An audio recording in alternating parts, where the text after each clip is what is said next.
নমস্কার বন্ধুরা, আমি মিষ্টিমন। আমার মিষ্টিমন চ্যানেলে আমার কাছের এবং দূরের সমস্ত বন্ধুদের সুস্বাগত।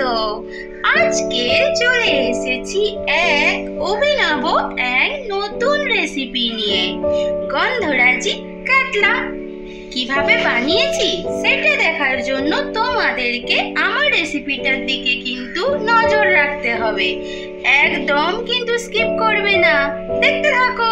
আমি বানাবো গন্ধরাজি কাতলা। এই রেসিপিটা বানানোর জন্য আমি কাতলা মাছকে কেটে ভালো করে পরিষ্কার জলে ধুয়ে জল ঝরিয়ে একটা বোলের মধ্যে নিয়ে নিয়েছি। এই রেসিপিটা বানানোর জন্য কি কি উপকরণ লাগবে এক নজরে দেখা যাক। এই রেসিপিটা বানাতে এমন কিছু মশলাপাতি লাগে না। আমি এখানে নিয়ে নিয়েছি লবণ, একটু জিরা গুঁড়ো, একটু ধনিয়া গুঁড়ো, একটু গোলমরিচ গুঁড়ো, আর আমি নিয়ে নিয়েছি জল ঝরানো টক দই। আর এদিকে আমার আছে একটু আদা আর কাঁচা লঙ্কা পেস্ট। আর আমি এই পুরো রেসিপিটা সর্ষের তেলে বানাবো, তাই সর্ষের তেল নিয়ে নিয়েছি। আর আমি নিয়েছি গন্ধরাজ লেবু আর গন্ধরাজ লেবুর পাতা। তাহলে বন্ধুরা সমস্ত উপকরণগুলো দেখে নিলাম। এবার আমি শুরু করব আমার রেসিপিটা। প্লিজ তোমরা কোনো কিছু স্কিপ না করে দেখতে থাকো। প্রথমে আমি এই মাছগুলোর মধ্যে একটুখানি লবণ নিয়ে নেব,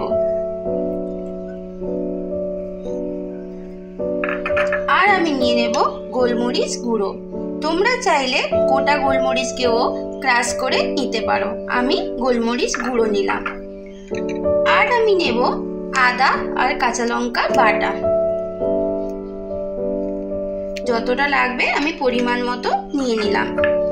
একটু নেব জিরে গুঁড়ো, একটু নেব ধনিয়া গুঁড়ো, একটুখানি আমি সর্ষের তেল দিয়ে দিলাম। এবার আমি একটা ক্রাশার দিয়ে আমি এই গন্ধরাজ লেবুর খোসাটা একটু ক্রাশ করে দেব। এতে কিন্তু আমি বেশি খোসা দেব না।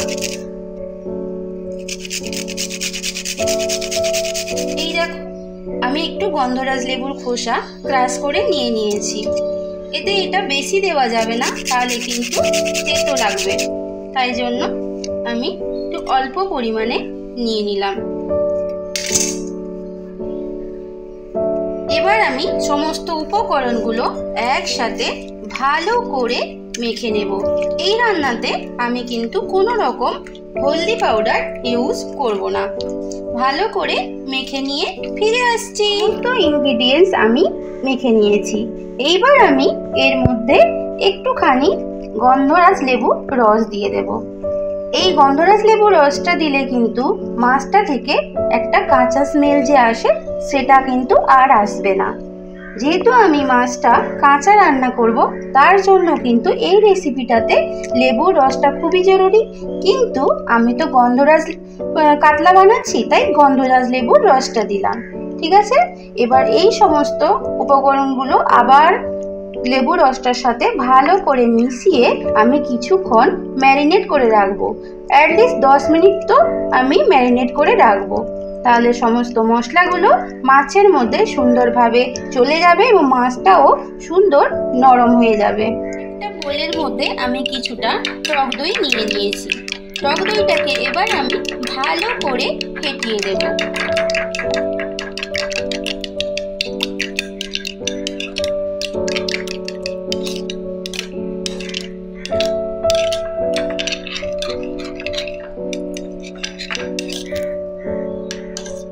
দইটা সুন্দরভাবে ফেটানো হয়ে গেছে। এর মধ্যে আমি একটুখানি চিনি দিয়ে দিলাম। তোমরা যদি চিনিটা না ইউজ করতে চাও করো না, স্কিপ করে দিও। ঠিক আছে, মিশিয়ে নিলাম ভালো করে। এবার আমি একটা স্টিলের বোল নিয়ে নিলাম। বোলের মধ্যে একটুখানি আমি সর্ষের তেল দিয়ে দিলাম।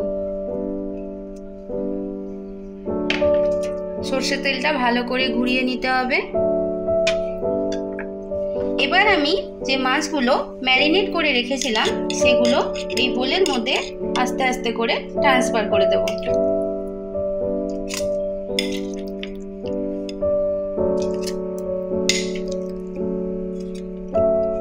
সমস্ত বোলের মধ্যে মাছগুলো মশলাগুলো আমি ট্রান্সফার করে নিলাম। এবার আমি টক দইটা এর মধ্যে দিয়ে দেব। এবার আমি একটুখানি মশলা দেওয়ার জলটাও দিয়ে দিয়েছি। এবার আরেকবার আমি আরেকটু গন্ধরাজ লেবুর খোসা একটু দিয়ে দেব, তাতে গন্ধরাজ লেবুর যে স্মেলটা সেটা কিন্তু ভালোভাবে আসবে।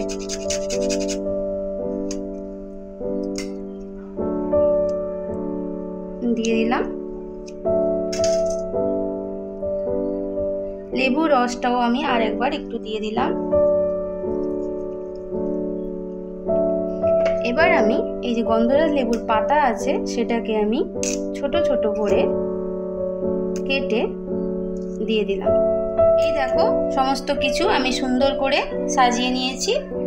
উপর দিয়ে একটুখানি আমি সর্ষের তেল দিয়ে দেব, যেহেতু ভাপা তো তাই একটু সর্ষের তেলটা লাগবে। ঠিক আছে, এই দেখো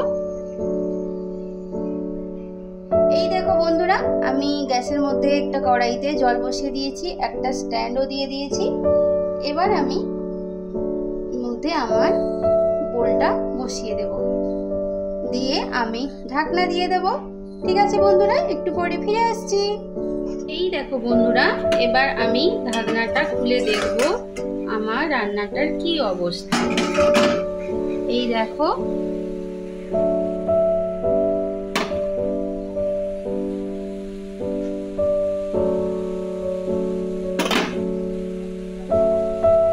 আমার একদম সেদ্ধ হয়ে গেছে, বেশি নাড়ানাড়িও করার দরকার নেই। মাঝখানে এসে আমি শুধু একবার উল্টে দিয়ে গেছিলাম। দেখো আমার রান্নাটা একদম রেডি হয়ে গেছে।